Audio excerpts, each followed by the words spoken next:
It's only mid-November, but that doesn't stop us from predicting the Oscars, especially with some contenders we haven't seen, like The Revenant.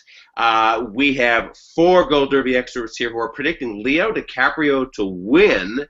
Not me, I'm the one naysayer, but we'll get to that in a moment. We're going to start with Paul Sheehan here, our executive editor, who's going to explain why, Paul, you really think the Academy is going to go for Leo in a beard, trudging through the snow for 2.5 hours. What's so compelling about that? Well, he's lost 5 times, 4 for acting, once for producing Wolf of Wall Street. And as we like to say at Gold Derby, he fell victim to slap the stud. And good-looking guy, they don't want to reward him. Doesn't look so good in The Revenant. He's aligned himself with last year's big Oscar champion, Inarritu, who's written, directed, and produced this picture, The Revenant, set in sort of the 1870s Dakota Territory, based on a real-life frontiersman who seeks revenge on the rest of the hunting party that leaves him behind after a bear attack. I mean, it's an epic film. He's at it front and center for the whole 3 hours. And I think there's a sense that he's overdue. And separate and apart from the acting on screen is how you act off screen, and the politicking that goes on in the Oscars. And he's a master of that. He can schmooze everyone. He'll pose for 100 selfies. And his main rival, at least right now, for Best Actor, is less likely to do that. But you've still got him predicted to win, Tom. Yes, we're going to get to that in a moment. We're going to stick with Slap the Stud for right now, and let's explain that a little bit more, because it's very relevant this year, where normally if you're a matinee star, if you are Johnny Depp, if you are Brad Pitt, Tom Cruise, well, Cruise is a whole other matter, the kooky stuff aside, that the theory goes among us Oscarologists is that the Academy members, who are 70% older guys, say, all right, buddy, you've got the chicks, you got the money, you've got all this, the fame. Here's one thing you can't have, the Oscar. And you can see it play out in cases like Paul Newman, who didn't win until late in life. And so we're seeing Slap the Stud, not just with Leo, who they may finally say, okay, finally we'll let you win. But Johnny Depp, too, by the way, who is also campaigning. Johnny never campaigns. We're going to have lunch with him on Thursday, a bunch of us Oscarologists here. He's sitting down at the Q&As across town. He's forfeited his looks. Of course, he's in his 50s now. He's not as studly as he was when he was younger. So he's matured. He's sacrificed his looks in Black Mass. He has the transformative performance. But Chris, I'm coming to you next here. You're not buying the Johnny Depp thing, and you're on the Leo train. Explain. Well, I've had Johnny in the whole way. I think I moved him out last night. If it comes down to campaigning, he's in. I mean, if it's like Paul said, who campaigns and who doesn't? Let's set the stage. Yes, Fassbender's not going to campaign. He's simply not going to do it. Eddie Redmayne is making that Harry Potter-ish type movie by whatever that woman's name. He's not available. He is, by the way, Eddie Redmayne with the Danish Girl is beaming in via satellite to the Q&As. He's making an effort, but he's not on the ground this year. Working the crowds and little old ladies like he did last year. But let's go back to Leo now, Chris. Explain your prediction. Well, just a moment on me. You can campaign all you want, but if the movie's not as well received as you want, it's not gonna help as much. Black Mass, I really enjoyed it. I thought he might even win this year, and it just wasn't all that well received as a movie. So, but Leo, I've had Michael Fassbender actually in first for a good while, but I think some of the reasons Paul just said and that you've said make me really wonder. Steve Jobs also not as well received as we thought, especially by the public at large, and Fassbender's not going to campaign. I do think Leo is going to campaign really hard, and he does work a room really well, and it does look like, none of us have seen it obviously, but it does look like a performance and something that's going to be probably an emotional performance, but also very action driven. It's going to have all the components.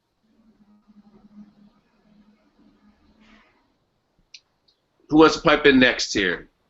Daniel, go ahead. I think Leo, for me, I have him in my top spot. I think it's sort of a wait and see, just because, I mean, I normally don't predict something to win if I haven't seen it yet, like, or at least not that confidently, but I can't think of who else gets it. I'd say Eddie Redmayne if he hadn't won last year. I feel like, if the Academy could take it back last year and give it to Michael Keaton last year, they'd give it to Eddie this year, because that's such a transformative performance, but I don't know that they'll give him two in a row. And Michael Fassbender and Steve Jobs, it's like we were saying, it's a critically acclaimed movie, and he's a well-liked actor nominated for 12 Years a Slave a couple of years ago. But he's not a big campaigner. The movie didn't perform that well at the box office as expected. So, and then so that leaves Leo, who is with, who has this auteurist movie, The Revenant, by last year's Best Picture and Best Director winner, Iñárritu, and he's overdue, and he sacrificed his looks, and he's playing a real person. But he has so many of these factors in a field where I don't see anyone else taking the lead. So for now, until I see it... Wait a minute, Daniel. What do you mean taking the lead? Michael Fassbender had the lead by a mile after everybody saw it, after it was critically approved, and then there's this little bit of disappointment because of the box office, because it's only made $17 million. It's going to cross $40 million by the time the Oscars play out. This is what's wrong with your thinking, all of you guys, is that you're letting... That was the consensus opinion before. The only thing that's changed in all of this is, some bloggers are talking about disappointing box office for Fassbender. Now let's just heave that overboard. Marcus, pipe in here. You're somehow... Did you have Fassbender, Marcus, up front before you suddenly got on the Leo train, or have you had Leo all along? I had Fassbender until I realized Leo was playing a real person, and that's key. Daniel just mentioned it. I think... Is it Michael Fassbender playing a real person? He is, but I didn't know Leo was, or I would have predicted Leo the whole time. And also the slap the stud thing that we kind of skipped over is that if you play, if you uglify yourself on screen like Matthew McConaughey, then they don't see you as a stud, and that's what Leo's doing here. Leo in The Revenant does not look anything like Leo in Wolf of Wall Street, and that's really, really important. What... Paul, I think that we could see an upset here by Bryan Cranston. I'm not predicting it, but I think that he's beloved and he's crossed over, and it's a movie about Hollywood, and it's a big bombastic performance. They love all that. It's transformative. Do you see anybody else winning, Paul? Just look down the list. Is anybody else... Matt Damon. Okay, go for it. Matt Damon. Absolutely. Yeah, absolutely. Matt Damon. I mean, they're... Talks about somebody who's well liked. I mean, Bryan Cranston, great performance. He's a TV actor who happened to get into a movie. So that's George Clooney was a TV actor, and he won. But Clooney doesn't. Yeah. Hilary Swank was Beverly Hills 90210, I understand, and she won too. Don't give me that. If you ask most people, they're gonna. Cranston is. Listen, Malcolm in the Middle is streaming forever on Netflix. He's a TV actor, which is great, but that's where he is. But Matt Damon is a movie star, really well liked, and is the movie. He gets his little Castaway segment in it as well. It's Castaway meets Gravity, so he gets that sort of half hour on Mars. Spoiler alert: he's the Martian by himself, and it's great. It's a great showcase for him, and his emotions. And I think they want to reward him as an actor too. I think part of the Argo thing was they just like these guys a lot. The Affleck Damon boys, and they keep wanting rewarding them where they can. And this is a good case of where they can. The fact that he's surviving, he's still in there slugging away. And any of you other guys have thoughts on Damon? Isn't he just playing himself, though? He's not taking on a character. He's not, physically transforming himself. Right, and that's what they want. That's true. I will say I had an actor tell me recently they think the hardest thing, and they say only a few people do it, is to take a role like this for Matt Damon or Tom Hanks in Castaway and be compelling and own that screen by yourself for long, long stretches of time. They said there's very few people that the audience would accept doing that.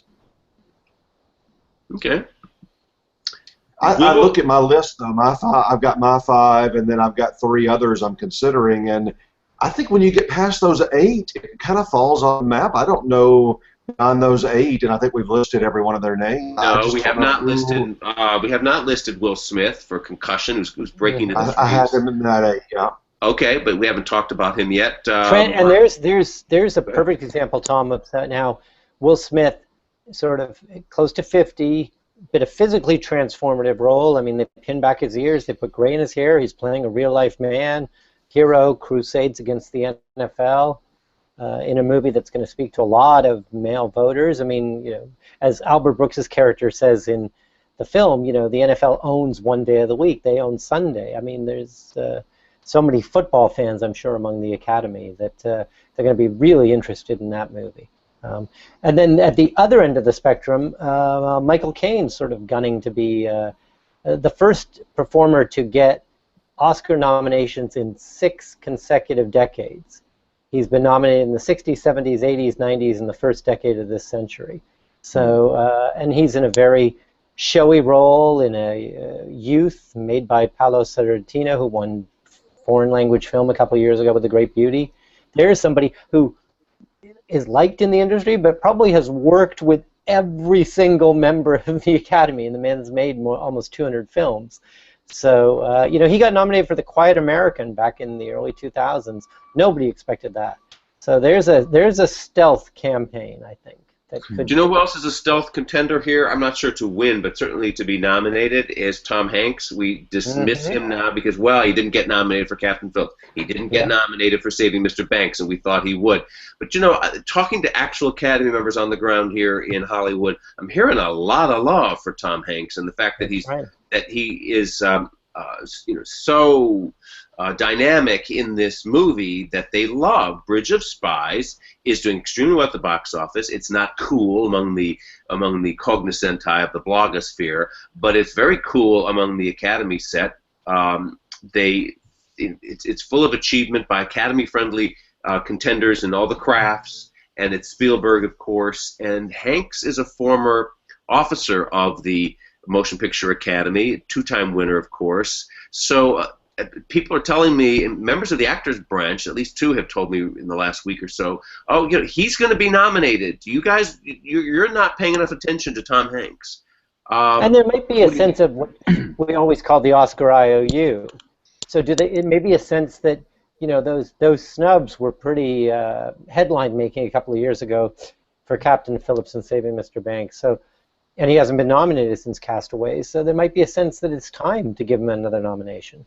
Yep. Who else has thoughts? It's kind of funny. Tom Hanks has been out of the Oscars for longer than he was in them because he got all 5 of his nominations and 2 wins within a span of, I think, 12 or 13 years, and he hasn't been nominated for 15. So it's kind of he is kind of, you know, for one of Hollywood's favorite actors. I mean, there's no one who doesn't like Tom Hanks. It's kind of odd that he hasn't been back for so long. Ian McKellen is really working it. Talk about campaigning mattering.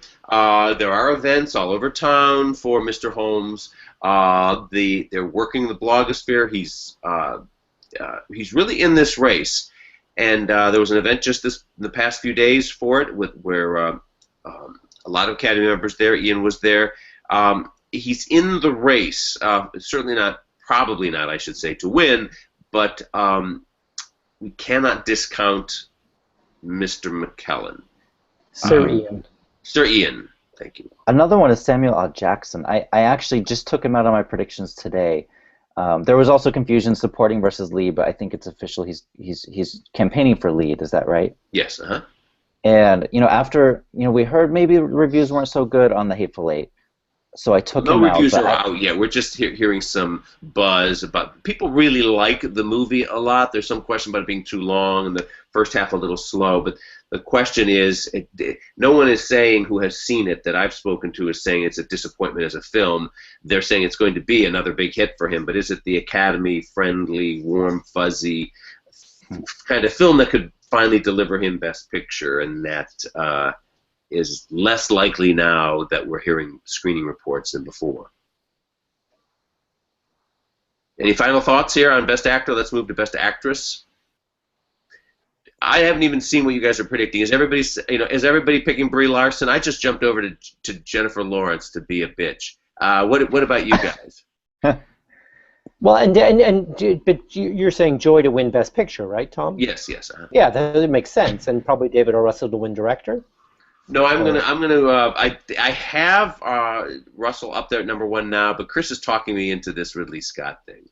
Oh, okay, but still, so it makes sense that you'd be saying Jennifer Lawrence. So I'm saying Brie Larson. Chris? Unmute yourself there, Chris. Go ahead. Sorry. I think it's a very fun race. I do have Brie Larson in first. Why? Oh, good. You're agreeing with me, so definitely keep yourself unmuted. Yes. What about Daniel and Marcus? Who are you saying?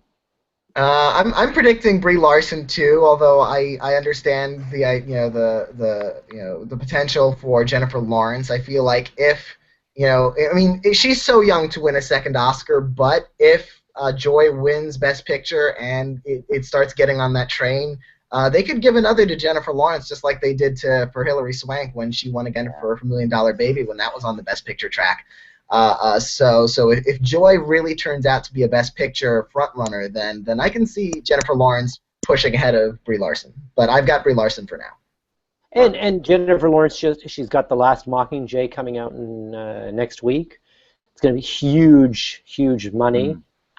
She's outspoken about the gender pay gap and things. I think she's feisty. She also seems a lot older than her years. I think she's only 26 now, but I think people are surprised to find out that she's the second youngest Best Actress winner. She's... Well, because David O. Russell keeps casting her as like 30, 40, 40-year-old women. But I would say what's interesting about Brie Larson versus some of the rest of them is, Brie Larson was at the Governor's Awards on Saturday night, the big honorary Oscars, not televised, but a must... it's a compulsory stop for anyone on the Oscar campaign trail, including Johnny Depp. He was there. But she's making a King Kong picture now, so she won't be in town for much of the next few weeks. And I think that matters, doesn't it, Tom? What you were talking about, these different events and the retail politicking aspect of it. Yes, and there's rumors that Jennifer Lawrence is not going to campaign, and she's that she's going to just do the promotion for the last Hunger Games and to just take a breather here. But as we discussed here, that like Daniel was saying, that the Hilary Swank double win is a good example because, as Sally Field has reminded us, when they like you, they really, really like you. And there is a honeymoon period at the Oscars where they will give you two. Sean Penn, a few years apart, 5 years apart. Hilary Swank, 5 years apart. And Sally Field, 5 years apart. Yeah. Sally Field. Christoph Waltz in the supporting category. Right. Jason Robards and so on. There's if you're in that couple of year window, they will reward you again. And the reason I'm going out on a limb for this is part of it's wishful thinking. I want a movie that we love in the way that we loved, or at least I did, and many others, Slumdog Millionaire. And I believe that Russell has that potential as a filmmaker to deliver that kind of movie. And the early screening reports that leaked out during the test screenings in the past few weeks say that there's some conflict about the movie, whether it's either this amazing thing or not. But what is consistent about the reports is that Jennifer Lawrence really knocks it out of the park. And if it's that much of an ecstatic performance that it just overwhelms Brie Larson, then she's obviously going to grab the trophy again. I think we're going to have a real race for Best Actress here. And I would say to Chris's point about the trailer, she'd win the Oscar for the trailer, Jennifer Lawrence and Joy. And I would say my only concern about Brie Larson, I'm curious what the others who are predicting her, the fact that she's absent for a sizable amount of time towards the end of the picture. And that, you miss her, you want her to come back, but it's almost like, well, could have gone down to supporting and made a credible case. What do you think about that, Marcus? Yeah, that's one of the reasons it's so hard. This race is so hard. Every day I go in and switch, Brie Larson, Jennifer Lawrence. Currently I have Larson at #1. But I think that does hurt her because when she's not on screen, you want her to come back, but she's not on screen, so she's not performing at the same time. But if Joy wins Best Picture, it may take an acting award. Maybe that's going to be Robert De Niro. Maybe we're De Niro's overlooking role is Jennifer too Lawrence. small. We have to say, because we haven't said in this video, we've not seen The Revenant, we have not seen Joy, we have not seen Hateful Eight yet. It haven't screened. They will in the next few days, so we'll be updating the Slugfest. But we've seen enough now to make some brave pronunciamentos. And Brie Larson is out front solidly, according to the experts, overwhelmingly for her. She fits the Academy darling profile. I think a good analogy would be Jennifer Lawrence, the year where she became first on the Academy radar with Winter's Bone, and then emerged as a major presence. In other words, the Academy members got familiar with her during Winter's Bone, and then gave it to her for Silver Linings Playbook. In the case of Brie Larson, they became familiar with her with Short Term 12. That was widely screened to the Academy members. It was written by somebody who won an Academy Fellowship. It was considered an Academy movie. She was in the running for a Best Actress nomination she didn't get, but they know her here in this town. And so that Winter's Bone equivalent plays out there. Now she can be accepted as as an ingenue winner type. And she's likely going, whatever happens to Jennifer Lawrence, it's very likely that Brie Larson will win those early Critics Awards from New York and L.A. and maybe even the National Society, which is, in January. But the Critics' Choice is still up in the air, and National Board of Review, which is not a Critics Awards, of course. But I think Brie Larson will solidify her early lead with those Critics Awards, and then it's up to Jennifer to come out of hiding, get out there and campaign, and pull this off if she wants it. Oh, and I just want to bring in one point because of some great reporting we were doing about the Golden Globes and how the Golden Globes deemed our presumed supporting actress frontrunner Rooney Mara to be a lead, and her closest rival, Rooney Mara and Carol, her closest rival, Alicia Vikander in The Danish Girl, to be lead. So do we think that the Oscar voters are suddenly going to be, the acting branch is going to go, yeah, they are lead. We're putting them in lead. I hope so. And if they end up in lead, could one of them win? Could Rooney Mara, who won Best Actress at Cannes, win Best Actress at the Oscars for Carol? It could happen. It's what happened to Kate Winslet, of course. She was presumed supporting for The Reader and ends up winning in lead at the Oscars. She competed in supporting at the Golden Globes. Chris, what about your dear friend Cate Blanchett and all of this whole question of Carol? Yeah, it's a great performance. I mean, it's I thought she was so tremendous in this. I just, being a history nut on these, especially Oscars and Emmys and such, I can't imagine they're going to give her a third so soon in her life. She's younger than I am. Yeah, Cate Blanchett won for The Aviator in supporting. Almost 30 years. Yeah, she won in The Aviator for supporting. Of course, won in lead for Blue Jasmine. I say that Chris is a buddy of hers. He interviewed her the other day at the junket. But yet, a lot of critics, a lot of our pundits are saying Kate's going to win again. It's literally a very sexy role and a courageous role and an emotive role. I could see her doing it if certain things happened. Yeah, but I think question about Rooney and Alicia is going to be interesting from the perspective of if the studios start campaigning them as leads, thinking, okay, we better go. You also have a danger of split. People, Oscar voters can mark people anywhere they want to. We've seen it. We've seen it hurt people, though. I remember Scarlett Johansson for Lost confused people so much he didn't get into supporting our lead. Remember, this news about the lead for Globe came just late last week, so Rooney and Alicia will be on the SAG ballot in supporting. For SAG, they have an actual ballot. So it's going to start a very confusing process for both of them. But the SAG deadline was a few weeks ago, and they do make a category pronouncement there, and they're already locked in to. That's what I mean. I mean, let's just say, they get nominated at both places. So within 2 weeks' time in January, they're going to be up for lead at the Globes and then supporting at SAG. And it's just it can cause confusion. Sometimes it works out, sometimes it doesn't. Paul brought up the example the other day. Catherine Zeta-Jones, right? Mm-hmm. She wins she competed in lead.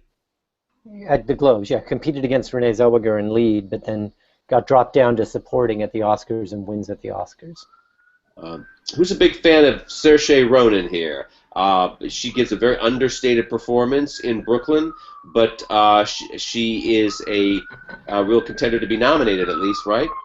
Somebody take this right. I'm going to mute this because the siren's going. Yeah, no, I think we've talked about that it's sort of a film that is sort of everyone loves or certainly likes a lot, and so if it sort of gets that consensus vote, to Marcus's point about do you get an acting win if you win Best Picture, and so you could see her getting carried along. I think it's a long shot. What do you think, Marcus? I just saw this movie yesterday, actually, and I was totally blown away by her performance. She's a past nominee as well, right? What is it called? Atonement. I think she's a lock for a nomination. As for a win, we've already talked about the three: Cate Blanchett, Jennifer Lawrence, Brie Larson, and possibly Rooney Mara coming over. It's going to be tough for Ronan to win this, right? But I say for a nomination, I think it's looking pretty good for her. What about you, Daniel? I think Brooklyn's best shot is for Best Actress, like especially if there's a lot of love, if it sneaks into Best Picture, if it gets into screenplay and maybe a couple of technical categories like score or costume design. I think any and all love for the film will find it concentrated on Saoirse Ronan, and she's very young, but they've awarded women her age before. Jennifer Lawrence was around her age when she won for Silver Linings, and she's been nominated before for Atonement, so she already has the track record. I wrote an article a couple of weeks ago. Jodie Foster was nominated at around the same age, like 14 years old, for Taxi Driver, and then she came back a few years later as an adult to win for The Accused. We could see that happen with Saoirse Ronan for Brooklyn this year. And what about the other end of the spectrum, with the older actresses? Like I've got Charlotte Rampling in the 5th slot. Who do you have in there, Chris? Sort of in the last. I just moved Charlotte Rampling in last night. I kept hearing from people how much they were enjoying that. I think we didn't mention him on the actor side, but Tom Courtenay, now that they've moved him into the lead category, he's got an outside shot too. They're going to. I mean, the older members of the Academy are going to nominate a couple of the older actors and actresses, and they seem to really be relating to this 45 Years movie. Really Charlotte's never been nominated before at the Oscars. I think Tom has had 2. Is that right? Probably for Zhivago and then the dresser. Yeah. Speaking of the older dames, though, we have 2 others who are formidable here, and they're Lily Tomlin and Maggie Smith. And we know Maggie's not going to campaign. Lily's been active and out there. When you look at what happened with Gracie and Frankie, whatever it was at the Emmys, and Lily got in, Jane Fonda did not. There's a lot of love in the peer group of actors of this town for Lily Tomlin. And the fact that it's a comedy might hurt her, but yet she gives a very strong performance. And I kind of move in the dames. I kind of shuffle, Maggie Smith and Lily back and forth into my top 5. The case I would make for Maggie Smith is if there was just some sudden momentum for Lady in the Van, which there doesn't seem to be yet going, but if that were to take off, the Academy members have not yet received the screener, as I think is true. But I could see a kind of Katharine Hepburn on Golden Palm thing happen with Maggie Smith. She just dominates the screen every moment, as this eccentric old dame who's very colorful. And I don't think she can win, but if she does, that would be the historic parallel I would draw with Hepburn and Golden Pond. I only want Maggie Smith to be nominated if she agrees beforehand to show up to the ceremony. If she won't show up, I don't want her nominated. Right, because she doesn't show up for her Emmy stuff with that down. Right. Anybody have thoughts about Lily Tomlin or Oh, yeah, Maggie? Lily Tomlin. Lily Tomlin, she's got history on her side in that we're predicting her to win the Golden Globe for Comedy Musical Actress, and the majority of them have gone on to Oscar nominations. So that's good on her. I mean, I think it's great. I mean, this Paul Weitz wrote the film for her after they worked together on a picture called Admission with Tom's dear friend Tina Fey, and I mean, she's driving her own car in this thing. I mean, it's a lovely little film, and my only quibble with it is I usually complain about films being too long. In this instance, it's too short. It's only 75 minutes long. So Okay. I wanted more. I wanted more. And You wanted more grandma. Yeah, wanted more grandma, exactly. Chris, you had lunch with Carey Mulligan recently. She's been working it, hasn't she? She's really going for it. She's doing a lot of campaigning both here and in London and New York. And the movie wasn't. I mean, it's been well received, but it just doesn't seem to be on fire like some of these others. So I love this race, though. I mean, it's sometimes on a given year you don't get as many actress-driven movies where they're in the lead roles, and this year, I mean, look at all the people we're talking about. Isn't that great? Yes, and we have not yet mentioned, excuse me, Charlize Theron in Mad Max: Fury Road. You know, people love that film because she's such a, it's a butt-kicking role from a past Oscar winner. I think that it's a testosterone-driven candidacy here. I think a lot of people are willing her to win for that movie because they just love it. I liked it. I don't understand the mad love for Mad Max, but it's certainly there, and she could go along for the ride. And when we have Emily Blunt for Sicario, who is really maturing as an actress. The movie's made $45 million. It's a real hit. It has some Oscar cachet here and a great Oscar campaigner behind it. Emily Blunt's working it. She's tomorrow doing back-to-back-to-back interviews here with media in Los Angeles. We'll be chatting with her next week. Anybody have thoughts about Emily or Charlize? Yeah, I liked both of those movies. I'm just worried, with Emily Blunt, the role she plays, it's not a very strong role. She's kind of the weak link, character-wise. She plays the weak character, and I think, people that vote for these categories want to vote for a strong character that, defies adversity, and that's just not her role in that movie. That's a good point.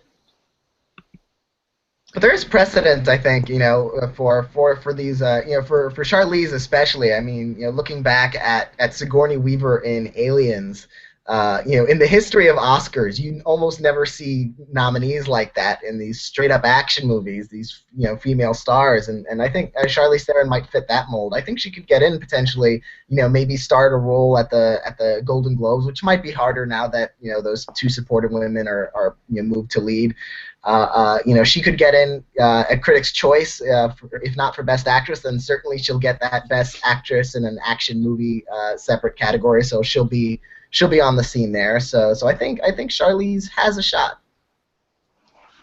Okay, on that note, we will wrap up here. Viewers, make your Oscar predictions now, and your Golden Globe and your SAG predictions at Gold Derby now. Remember, we're giving out prizes for the Oscars. It's $500 for first place, $300 for second place, $200 for third place, Amazon gift certificates. You make your first batch of predictions now, change them as often as you wish up until nomination day, and then we hit reset, we pass out those winning certificates, and then you compete again to predict the winners. But it's a derby. What we stress to you is make your predictions now, change them, and it's important for us because as a website, we record your last predictions, and if you're updating them, it shows a rise and fall in the odds, and it